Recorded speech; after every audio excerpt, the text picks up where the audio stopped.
Since the murder of child beauty queen JonBenet Ramsey more than 20 years ago, investigators and journalists have been scouring for clues to the unsolved mystery.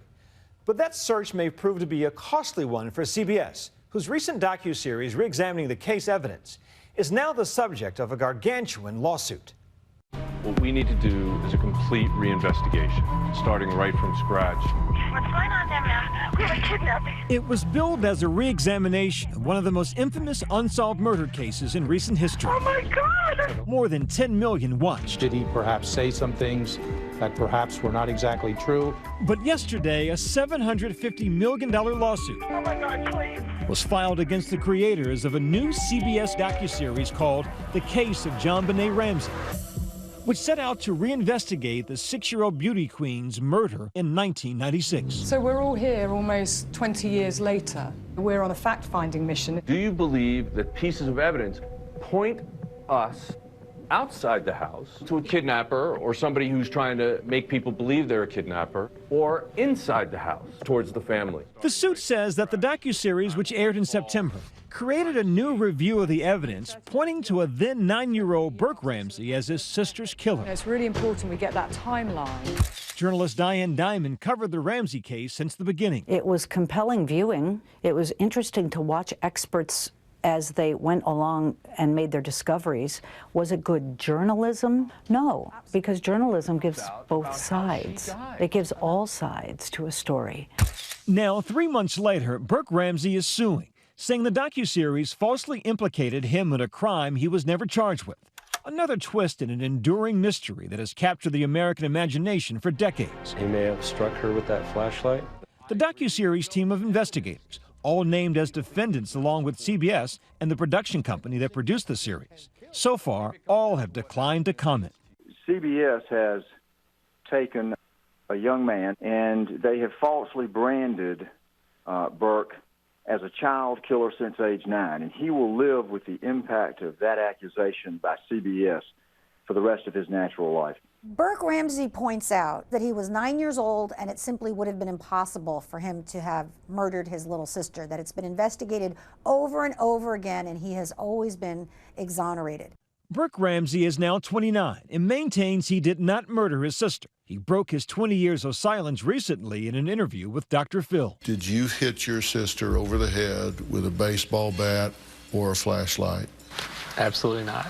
Burke, who was reportedly paid for the interview, says that day, nearly 20 years ago, he stayed in bed for hours as dozens of investigators and loved ones swarmed the house. I was scared, I think. I mean, I didn't know if there was some bad guy downstairs and my dad was chasing off with a gun. The suit takes issue with the program's presentation of a version of that morning's events, enacting a scenario in which JonBenet takes a piece of pineapple from her brother, setting off a chain of events that ends with her head bashed in with a flashlight, despite the official autopsy listing asphyxiation as JonBenet's cause of death. In my view, no doubt that this flashlight, or one exactly like it, caused that injury. We're going to ask you to strike the skull. Are you ready? The series also recreates the force that a young boy could potentially inflict on a skull dressed in a blonde wig. Okay, we're just going to peel this back, and you can see how it's broken. It's very similar to the type of break that we saw on JonBenet. The lawsuit alleges the experts and the program itself knew that Burke Ramsey had been excluded as a suspect by the authorities, but never made that clear to the viewer, and that their disclaimers shown at the very end of the 4-hour program was too little, too late. Most people don't listen to disclaimers, just like most people don't read the fine print. And if that's the takeaway that the average viewer gets, and it's not true, CBS is in some legal hot water here. Burke Ramsey is going to try to prove that CBS ignored typical journalistic standards. The mystery of JonBenet Ramsey began the morning after Christmas 20 years ago with a horrifying ransom note left in the Ramsey home, demanding $118,000 in exchange for the safe return of their little girl. What's going on there, ma'am? We have a kidnapping. Hurry, please explain to me what's going on, okay? There's a note left in our daughter's door. But soon, John Ramsey, JonBenet's father, found her lifeless body in the basement. Autopsy reports show the little girl had been strangled to death. Competing theories have lingered. Did an intruder break in and kill her? Or was someone from the Ramsey family involved?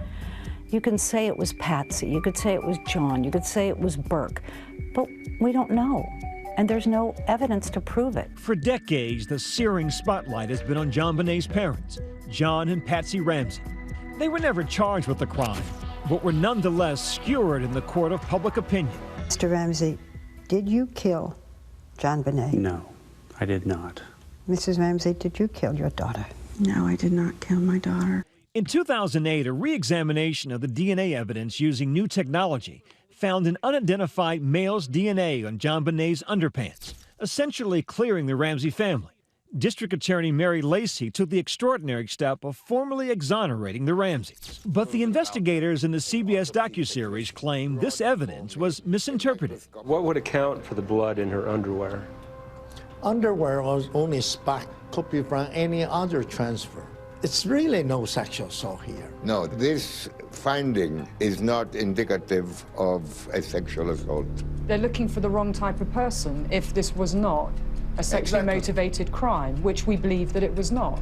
The suit takes exception with what it describes as the investigators' allegation that the Ramseys could have helped cover up their daughter's murder to protect Burke. Parents can be involved in another way other than murder. It's not one or the other. There's a bunch of shades in between, and we have to look at every one of those. The lawsuit contends the DNA evidence is, in fact, strong evidence of Burke's innocence, and that the Ramseys did nothing wrong. Back in 1999, the DA officially cleared Burke as a suspect. When my colleague Juju Chang spoke to John Ramsey in 2012, he said he tried to shield 9-year-old Burke from media attention. There was one day when he and Patsy managed to escape the paparazzi, and they made it to a grocery store, and there was a headline that Burke... Brother did it. And he burst into tears. Yeah, well, what was his reaction? Well, Burke's a very quiet, private person. We tried very hard to keep Burke's life normal, and that just was like a huge interruption to that. The Ramsey family's exoneration came 2 years too late for Patsy Ramsey. She died from ovarian cancer in 2006. Today, John is remarried and lives a quiet life far from Colorado. As for Burke, he's now a software engineer, and once again back in the headlines, this time on his own terms. I hope JonBenet Ramsey gets justice. But there are some cases that you just never figure out. This is probably one of them. I can't see whoever was responsible for killing this little girl voluntarily coming forward. And if whoever is responsible never confesses, the Colorado Bureau of Investigation hopes its recently announced plans to test DNA on additional pieces of evidence might provide new clues and a solution to the 20-year-old mystery.